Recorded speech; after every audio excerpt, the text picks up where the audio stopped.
it's Sylvia Michetti. Welcome to another episode on Luminosity TV, where I share some of my life lessons and my experiences.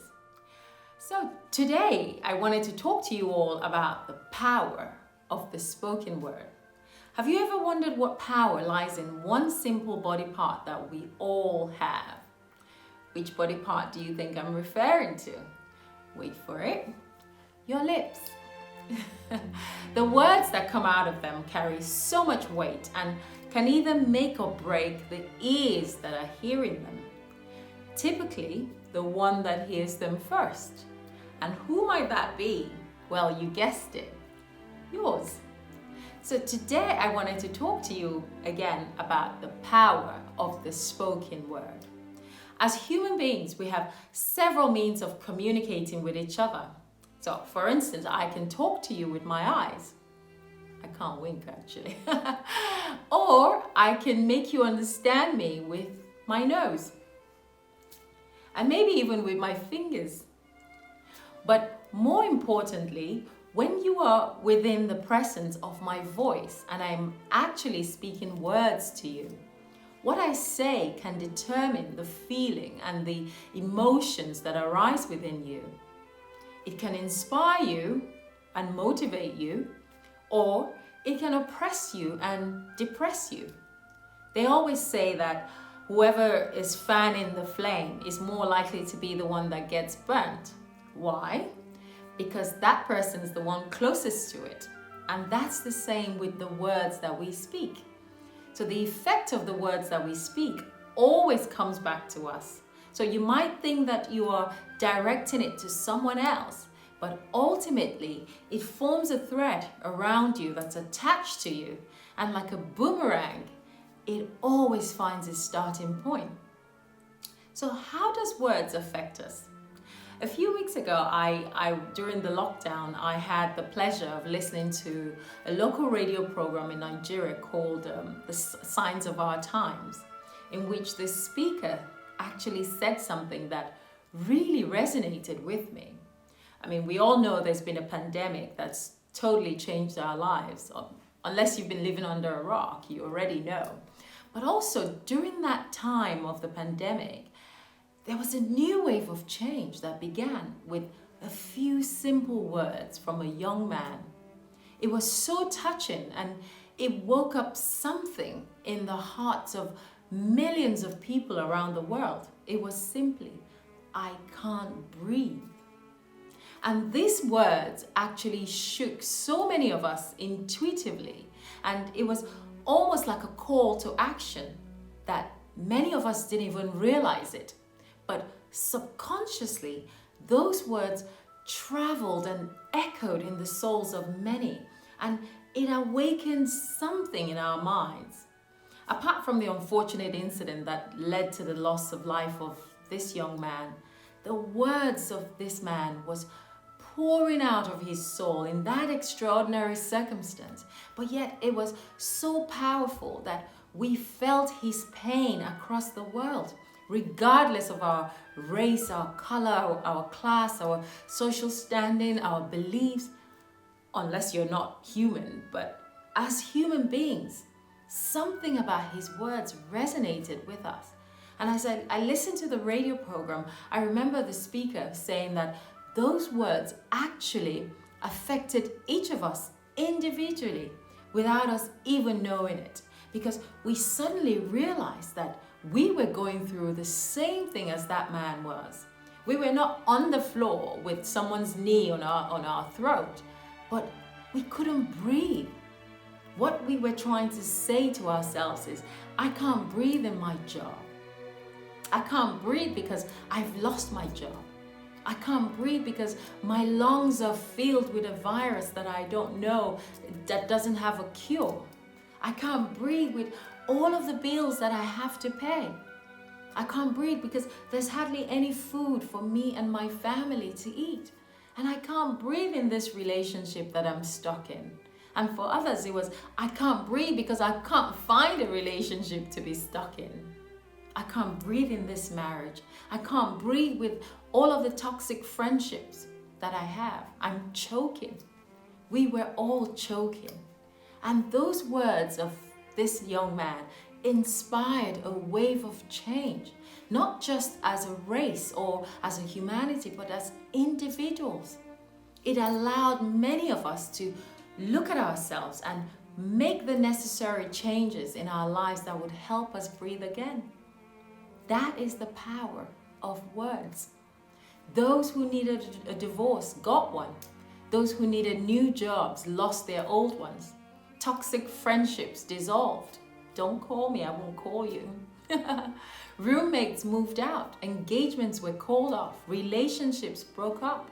Lungs were virus-free. And laughter turned into tears, and tears back into laughter. And bills got, well, we're still paying bills. We can't escape that one.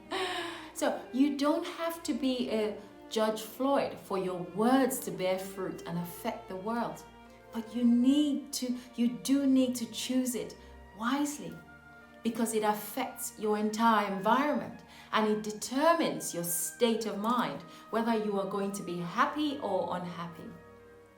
We are all suffocating ourselves and we just can't breathe, because the impact of our thoughts and our words and our actions are constantly bringing us despair and suffering.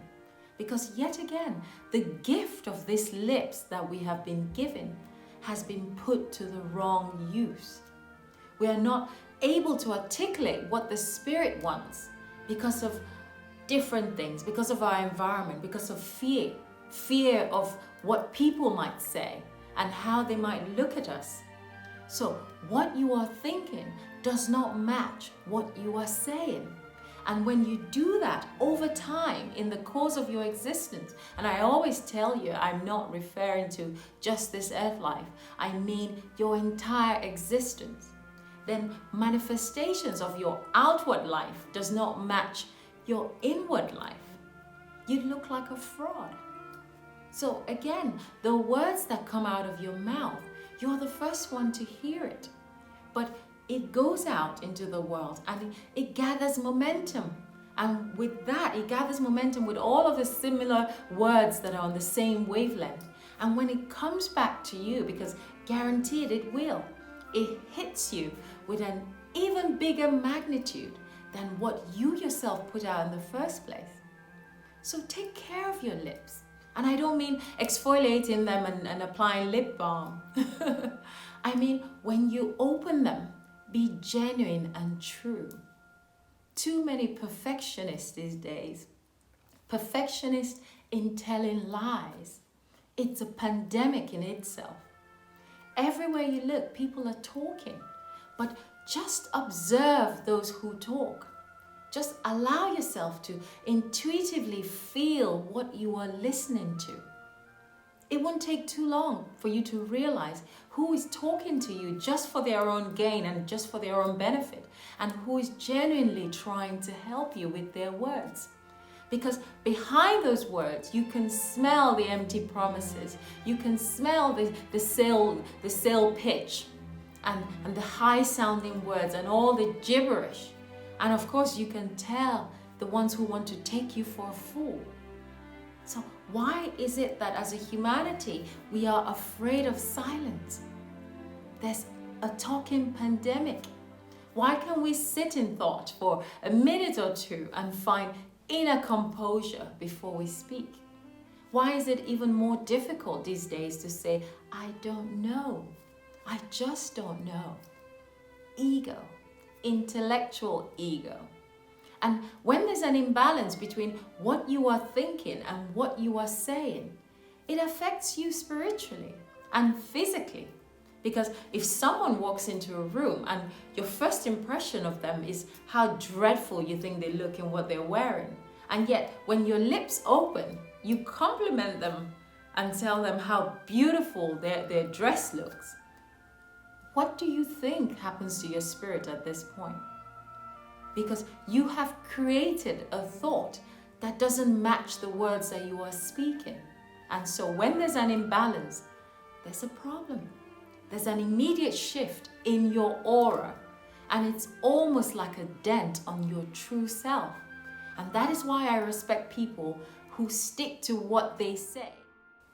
because what you are thinking for one reason or the other needs to be the same as what you are saying. So don't be afraid to be silent. It is better not to say something that, than to say something that's intended to hurt. So always speak your truth or hold your tongue. The ability to form words in itself is a gift, and the very fact that we can open our mouth is a blessing. Words can impact on our environment. It can be used to express our honest opinions, our disapprovals, our innermost desires, because that's how we bring our thoughts to life. So take care of your thoughts when you are alone, but take care of your words when you are in the company of others. And of course, take care of your actions, whether you're alone or in the company of others, because everything that we think, say, or do comes back to us heavily laden with a bag full of whatever it is that we put out.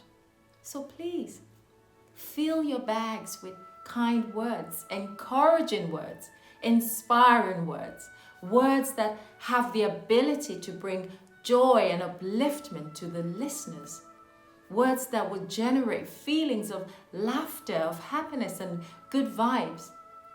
But even then, when affliction and sorrow or pain finds us, let your words soothe and heal. Give words of consolation, of empathy, of compassion, so that anyone that comes into your space leaves knowing that you had no intention to hurt them, but to offer them only that which is of benefit to them. They might not like it, but that is love. So choose your words wisely, as and when it is necessary for you to do so. Where and why it is necessary. Let it have intent. Let it have meaning. Because that intention brings about an effect that would shape the lives of those who are hearing your words, as well as you yourself. I remember back in the days when I was growing up in Nigeria, you could say to someone, "You have sweet mouth." And that just meant they were cunning as a fox. And it was all lies coming out of their mouth, and they were very comfortable with lying. But these days, have you noticed that the use of negative words, these days most people are using negative words and pretending to sound positive with them? This is how you know that there's something wrong, because your intuition, if it's alert, it can feel it. When you say, "I am something," everything else that comes after the word "I am" is what you become. I tease my kids all the time when they say, "I'm a savage." And I go, "Really? Like savages in the jungle?" You look it up in the dictionary. It's a brutal and vicious person. Is that what you really are? "I'm slaying." Like you're a killer now. Are you killing people now? Girl, they say you're killing it in that outfit. Of course you are. They'll be dead soon with all of that exposure. And of course there's that one that you hear everywhere, that when you say something and people say, "Ooh, that's sick. That is so sick." Like, I'm asking them, like, really? Like ill and in need of an ambulance? So even at my age, I'm still trying to figure out the one word called bougie and what it means.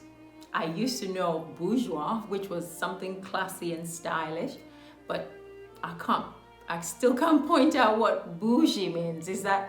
Am I trying to be bourgeois but not quite there yet? I can't tell. But we have distorted words, and not in our favor.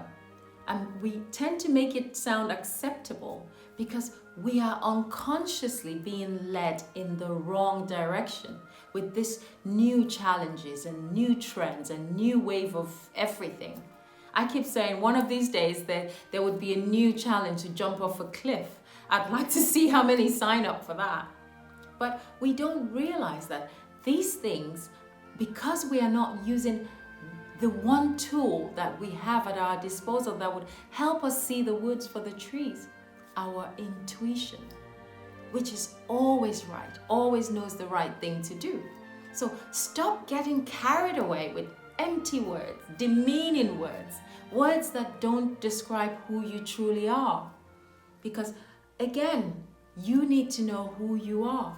In all of my previous videos, I've said that the key to knowing is staying conscious in spirit. You have to be aware and ready. Even before you utter a word, you know the intention behind it.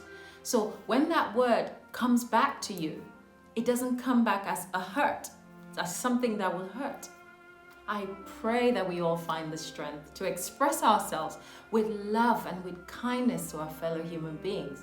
So whether we choose to use our eyes, in my case, which I can't wink, or we choose to use our fingers or our lips, we always bring some goodness and kindness and love to it, so that step by step our lips can then be a tool for putting beauty and ennoblement into the world.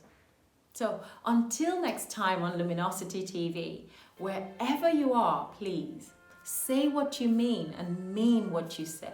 Keep it simple. Don't let your tongue go astray. And as always, be good to yourself and to all the people around you. Take good care. Bye-bye.